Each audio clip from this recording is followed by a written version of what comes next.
Hello again, and welcome back to Doom by Fate. In today's video, I'll be ranking all the current servers in the game based on how strong they are right now. So, make sure to like and subscribe for more content, and let's get started. And to no one's surprise, Bacon sits at the very bottom. I've already explained in the detail why he's the worst server in my Bacon Guide video, but here's a short version. Bacon's kit is just strange. He's supposed to be a hybrid between a support and a survivalist, but he ends up being mid at both roles. His flashlight, while annoying, isn't that useful because the killer can still move and use their abilities. And in terms of chases, he has no real way to escape them, which is basically a guaranteed death sentence. His pizza does let him heal permanently, but the cooldown is way too long and the healing isn't enough to save him from most killers at once. And then there's his radar, which is basically irrelevant unless you're going up against Jeff the Killer. So yeah, sadly, the star character is on C tier. Okay, the jump from C to A- tier really shows how bad Bacon is. Anyway, Jester is a support class survivor who helps the team by slowing, tripping, and interrupting the killer with his tricks. His playstyle revolves around setting traps that slows, trips, and cancels the killer's attacks. For his abilities, he has Hat Trap. Jester dashes backward a small distance and places a hat that slows any killer who walks near it. It works similarly to Artful's copyright from Die of Death. The hat disappears after a while and can also be destroyed by the killer. However, if Jester gets hit during the setup, the ability is instantly cancelled. Up next, we got Banana Trap. After a short windup, Jester drops a banana peel in front of him that trips the killer. Also, fun fact, if you time it correctly by using the activation button again, after you place the first banana peel, you can also place another banana peel. So you have two banana peels now, which is actually great to cancel out the killers. But if Jester presses the banana trap button again during the setup, he performs a counter.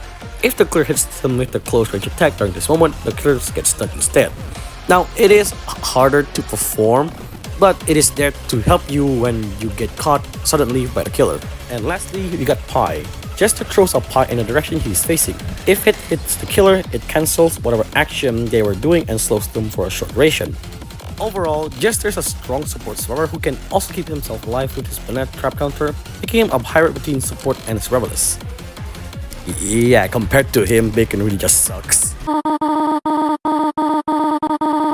Jane is currently the only dedicated healer in the game, and he also has the lowest health out of all survivors at just 90 HP. But despite being squishy, her kit is actually really solid.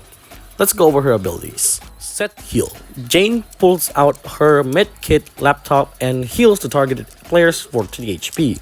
However, the ability gets cancelled and goes on cooldown if the target uses an ability, Jane gets hit by the killer, or all targets move out of range. Up next, we got Syringe. Jane lunges forward with a syringe in hand, knocking the killer back and applying slowness. This is her main tool for creating space and buying time, and helping her team in chases.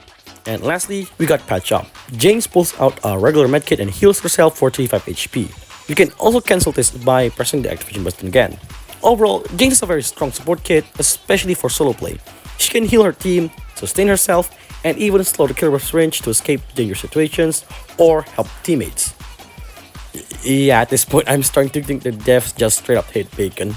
Like, how is the two support characters better at surviving than the survival's character? Oh, run! Run! So, what happens if for second Shelatsky and Guest 1337 do the fusion dance? You get Brawler.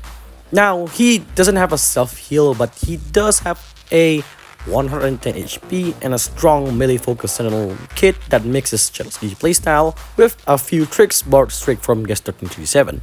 For his abilities, we have Liver Blow, a melee punch that stuns the killer for a full 3 seconds.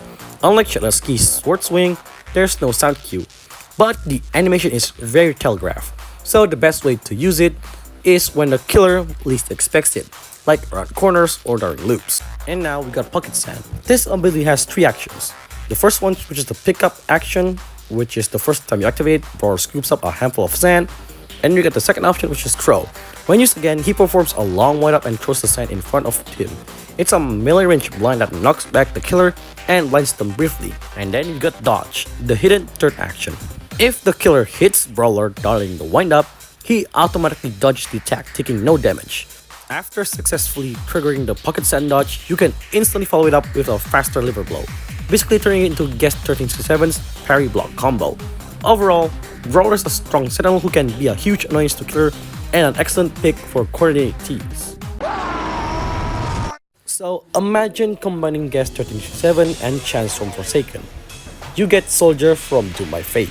Unlike Brawler, who's more of a hit and run sentinel, Soldier is a frontliner with 115 health, a shotgun that fires instantly, and some of the strongest defensive tools in the entire game. Let me break it down. For his passive, he have Never Falter.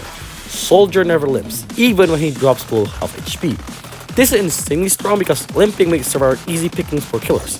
Yet, Soldier completely ignores that penalty. His movement speed stays consistent no matter what. For his abilities, he have Shotgun. Soldier fires his shotgun 0.5 seconds after activating the ability. If it hits, it stuns the killer for 2 seconds, knocks them back, applies 2 seconds of slowness after the stun. So yeah, it's literally really strong.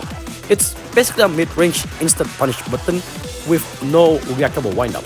Absolutely disgusting for setups and clutch saves. Up next, we have Carry. Soldier creates a select box on himself. If a survivor interacts with it, he picks them up and carries them.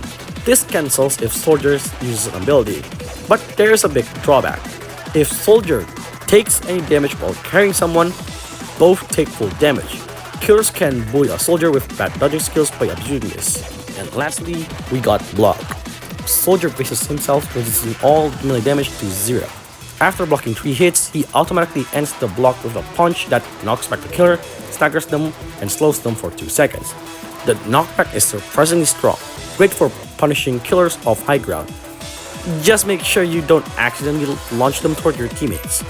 Important note, projectile attacks like Dual Piercer or Corrode Wave cannot be blocked and deal full damage.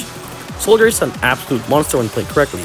He's tanky, he doesn't live, he has the best stun in the game, and he has tools to both punch the killer and protect teammates. Yeah, a medium range 2-second stun with extra solos barely any one up sounds unfair, but considering what killer server are facing right now, it actually ends up being balanced. Okay, and that is all for today's video. Thank you all for watching, and sorry if I sound weird today because I have a sore throat and a cold. So yeah, that's why my voice is weird right now. Anyway, thank you all for watching, and I'll be playing the new Outcome Memories update tomorrow, or maybe later if it's coming really soon. So yeah, thank you all for watching, and we'll see you all on my next video, which is probably going to be about the battle bricks. Goodbye.